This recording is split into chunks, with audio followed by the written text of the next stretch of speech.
And our top focus story, in a major security breach, Prime Minister Modi was stuck on a highway for 20 minutes because of protesting farmers. In a massive war of words that followed, the government of India has accused the Punjab government of a conspiracy to harm the Prime Minister. The BJP even saying the Chief Minister Charanjit Singh Channi ignored crucial phone calls at the time. The Chief Minister has denied any lapse, says he would even die for the Prime Minister, but also said that the Prime Minister cancelled his event because barely any people showed up. The Prime Minister stuck in his car, a bulletproof armoured Toyota Fortuner, on a Punjab highway surrounded by his security detail with no clear road available to him for his first major rally in the state after farm laws were repealed, as protesters had blocked the Bathinda-Firozpur highway.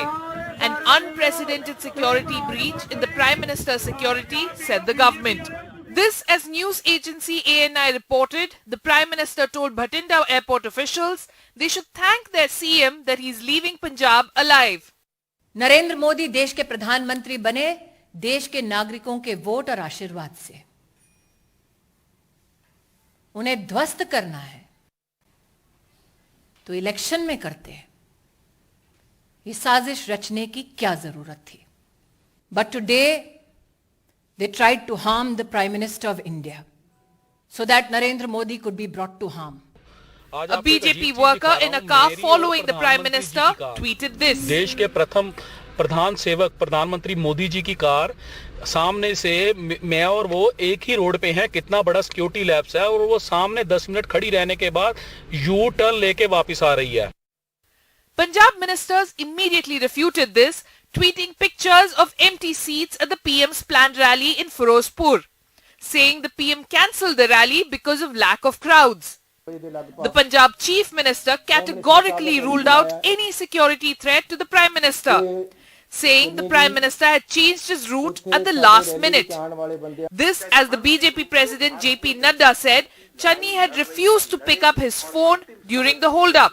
And the BJP questioned why the CM didn't receive the PM at the airport as per protocol. कि प्रधानमंत्री हैं वो साडे ਉਹਨਾਂ ਦੀ ਜਾਨ ਨੂੰ ਜੇ ਖਤਰਾ ਹੋਏਗਾ ਤਾਂ मैं अपना खून ਉਹਨਾਂ ਤੋਂ ਪਹਿਲਾਂ ਡੋਲਾਂਗਾ। ये पंजाबियों की फितरत है। ये बिल्कुल गलत है कि प्रधानमंत्री जी जब पंजाब में आए तो उनकी सिक्योरिटी लैप्सेस दिखाकर उनको खतरे के साथ को जोड़ा जा रहा है। ये राजनीति इसमें नहीं होनी चाहिए। We have every respect for our prime minister. ਜਦੋਂ ਕੱਲ ਮੈਂ ਤੇ ਆਪਣੇ ਦਫ਼ਤਰ ਦੇ ਬੰਦਿਆਂ ਦਾ ਜਿਨ੍ਹਾਂ ਨੇ ਮੇਰੇ ਨਾਲ ਜਾਣਾ ਸੀ ਉਹਨਾਂ ਦਾ ਕਰੋਨਾ ਟੈਸਟ ਕਰਾਇਆ ਤਾਂ ਮੇਰੇ ਹਰ ਟਾਈਮ ਨਾਲ ਰਹਿਣ ਵਾਲੇ ਹੁਸਨ ਲਾਲ ਜੀ ਜਿਹੜੇ ਕਿ ਸਾਡੇ प्रिंसिपल सेक्रेटरी है वो कोरोना पॉजिटिव आ गए। आप मुझे ये कह रहे हैं कि कांग्रेस पार्टी ये कह रही है अपनी सरकार के माध्यम से कि उनको ये नहीं पता कि उनके प्रदेश में प्रधानमंत्री जी कहाँ हैं। चलिए, जो फोन पर नहीं आए वो टीवी पे तो आएंगे। फोन पे आ जाते सुरक्षा कर्मियों के लिए तो शायद प्रेस कॉन्फ्रेंस करने की नौबत नहीं आती।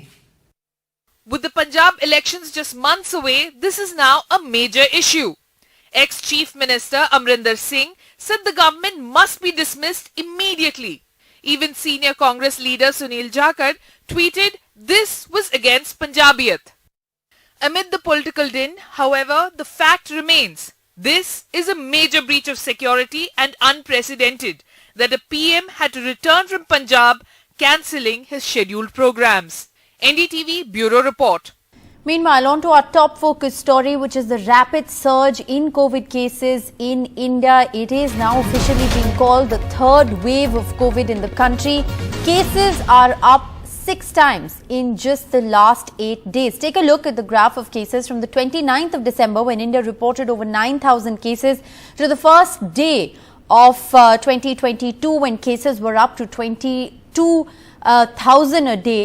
And to, of course, now take a look at cases in the last 24 hours, up to 58,000. So India's COVID cases, they're up about 55% in just the last 24 hours, with 58,000 cases being reported in the last 24 hours. India's also seen 534 deaths, which is up 300 and 30%, largely because of a backlog being added by Kerala. The positivity rate in the country is up to 4.18%. This is up by almost 30% in just the last 24 hours. Vaccinations are at 87.27 lakh. They're also marginally down. Tests are up about 20%, which is good news. India's testing close to 14 lakh people. But a sharp increase in positivity rate in 8 states has been red flagged by the Health Ministry today as well. There are 28 districts in 8 states that are reporting a positivity rate of over 10%. West Bengal reporting a positivity rate of 16.5%, followed by Maharashtra 11%, Delhi at 6.18%, Kerala at 5.3%, Jharkhand at 3.7%, Tamil Nadu at 2.5%, Gujarat at 2.2% and Karnataka at 1.7%. All these states are seeing a massive rise in the positivity rate, with 28 districts seeing over 10% positivity rate. Well, India is seeing a third wave of COVID, and in important clarifications today, the Health Ministry has said that booster doses for eligible population will be the same vaccine as the first and the second dose. There will be no vaccine mixing, as is happening in several other Western countries. The government has also revised home quarantine guidelines, reducing the home quarantine from 10 to 7 days. But crucially, the ICMR chief today has raised a red flag over the recently approved anti-COVID pill. Here's a full report. Senior citizens above 60, healthcare and frontline workers will finally get a booster, but it will be a 1/3 dose of the same vaccine that they have received, not a mix and match as is the global practice. The precautionary vaccine dose that will be given to healthcare workers, frontline workers and individuals 60 years and above with comorbidities will be the same vaccine as has been given to them previously. Those who have received Covaxin will receive Covaxin.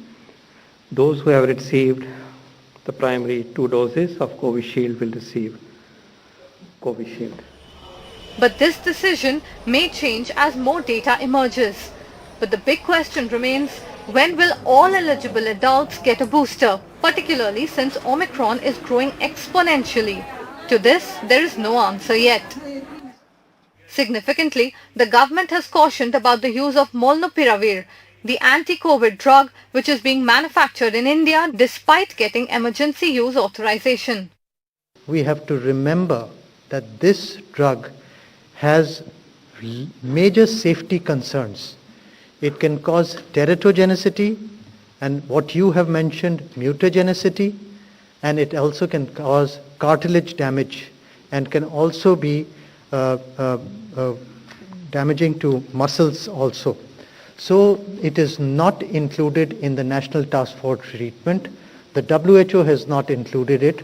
The UK has not included it as of now. For now, India's policy on the rollout of boosters remains slow, with lakhs of citizens having received their second dose more than 6 months back. 2 drugs, Corbevax by Biological E and Covovax, have been cleared for use in India, but there is no policy announcement on their use. Even the Covovax, known as Novavax abroad, is being manufactured and exported by the Serum Institute of India. With Meher Pandey, Bureau Report, NDTV.